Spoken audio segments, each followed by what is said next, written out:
इन सालों में हमें जिंदगी में क्या करना है, क्या मुकाम हासिल करना है, इस चीज की बिल्कुल भी अक्ल नहीं होती है। उन सालों में एक देश का युवा मात्र 19 वर्ष की आयु में देश के लिए शहीद हो गया। जी हाँ, देश के लिए शहीद हो गया और उसकी उम्र थी महज 19 साल। 19 साल का ये लड़का जब देश के लिए शहीद हुआ तो सोचिए, कल्पना करिए उस परिवार पर क्या बीत रही होगी। वो परिवार कितना ज़्यादा दुखी होगा, कितना ज़्यादा पीड़ित होगा, और लोग उसकी सराहना करे बिना रह नहीं पा रहे हैं। और उसके घर की हालत देखेंगे आप, बद से बदतर उसकी घर की हालत है। गौशाला जो पिछले बाढ़ में बह गया था, और इस वर्ष जब उसका चयन अग्निवीर में हुआ तो माता पिता का सपना लगभग पूरा होने वाला था। माता पिता ने सोचा कि शायद अब हमारी ज़िंदगी पटरी पर आएगी, अब हमारा जीवन जो थोड़ा ऊंचाई पर चलेगा, लेकिन भगवान को कुछ और ही मंजूर था। पौड़ी गलवार के रहने वाले अग्निवीर सचिन सिंह की कहानी बताऊंगा मैं आपको। मैं हूं जगदीश पांडे और पूरी खबर सुनिएगा और खबर को शेयर करिएगा, क्योंकि अग्निवीर से जुड़ा मामला है, देश से जुड़ा मामला है, देश के युवाओं से जुड़ा मामला है।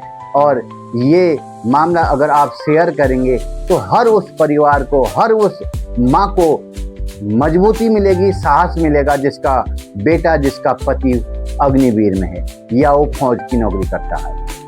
पौड़ी गलवार के रहने वाले अग्निवीर सचिन सिंह, जिनकी उम्र महज 19 साल है। जी हाँ, महज 19 साल की वर्ष आयु में वो देश के लिए शहीद हो गया। उनका पिछले वर्ष चयन हुआ था। 7 महीने की ट्रेनिंग करी थी उसने। 7 महीने की ट्रेनिंग करने के बाद केरल के तिरुवनंतपुरम में उनको पोस्टिंग मिली थी, और पोस्टिंग मिलने के मात्र 2 महीने उन्हें ड्यूटी करी, और ड्यूटी करने के उपरांत वो देश के लिए शहीद हो गए और उन्हें अपने प्राण न्यौछावर कर दिए देश की रक्षा के लिए। और जिससे समूचा पौड़ी गढ़वाल, उत्तराखंड और समूचा देश इस वक्त बहुत ज़्यादा दुखी है, बहुत ज़्यादा चिंतन में है, क्योंकि उनने एक ऐसा बेटा खोया है जिसकी महज 19 वर्ष की आयु थी। हरिद्वार में पूरे सैन्य सम्मान के साथ उनकी अंत्येष्टि करी गई, लेकिन सचिन सिंह का परिवार के बारे में आप जानेंगे तो बहुत ज़्यादा व्याकुल हो जाएंगे, क्योंकि वो बहुत ज़्यादा गरीब घर से था और उसका जीवन जो था बहुत ज़्यादा कठिनाइयों से ओतप्रोत था। जिस प्रकार से सचिन सिंह ने संघर्ष किया और बिना कोई ट्रेनिंग के, बिना किसी ट्यूशन के उन्होंने पढ़ाई करी, लिखाई करी और दौड़ पूरी करी, अंत में उसको जीत मिली। वो अग्निवीर में सिलेक्शन हुआ। मात्र 4 वर्ष के लिए जब अग्निवीर में सिलेक्शन हुआ तो माता पिता ने मंदिरों में जाके शंख बजाए, घंटियाँ चढ़ाई और भगवान का आशीर्वाद दिया कि शायद भगवान ने हमारी सुन ली है। लेकिन कहते ना, जिसके दामन में दुख होता है तो वो दुख कम होने का नाम नहीं लेता है।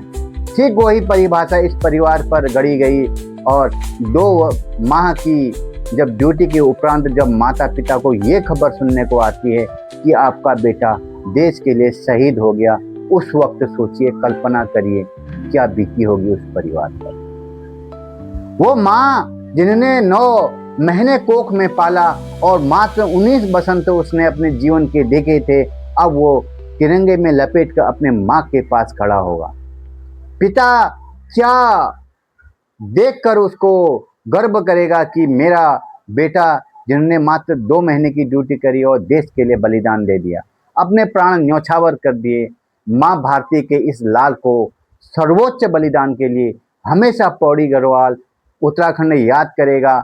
और समस्त उत्तराखंड वासियों की ओर से मैं यही प्रार्थना करूंगा कि उस माँ को, उस पिता को शक्ति दे इस गहरे दुख को सहन करने की, क्योंकि शब्दों में तो बयान नहीं किया जा सकता है, शब्दों में नहीं पिरोया जा सकता है उस माँ के दुख को, उस पिता के दुख को, उस परिवार के दुख को। लेकिन हम कल्पना कर सकते हैं, सोच सकते हैं, एक माँ का बेटा खोया, एक पिता ने अपना बेटा खोया, एक देश ने अपना सिपाही खोया, और महज 19 वर्ष की आयु में उसने अपना सर्वोच्च बलिदान देकर भारत की साख को मजबूत करा।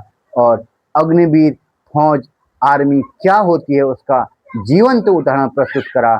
और मैं सभी अग्निवीर सिपाहियों को सैल्यूट करता हूँ, सभी आर्मी के जवानों को सैल्यूट करता हूं कि आप कितनी विषम परिस्थिति में देश की रक्षा कर रहे हैं। आपको सैल्यूट है, आपको सलाम है। आपके परिवार की रक्षा भगवान अवश्य करेगा और आप ऐसे ही देश का जो सर्वोच्च बलिदान है उसको जाया नहीं होने देंगे, क्योंकि जिसने भी सचिन सिंह की जान ली है उसको भगवान भी माफ नहीं करेगा।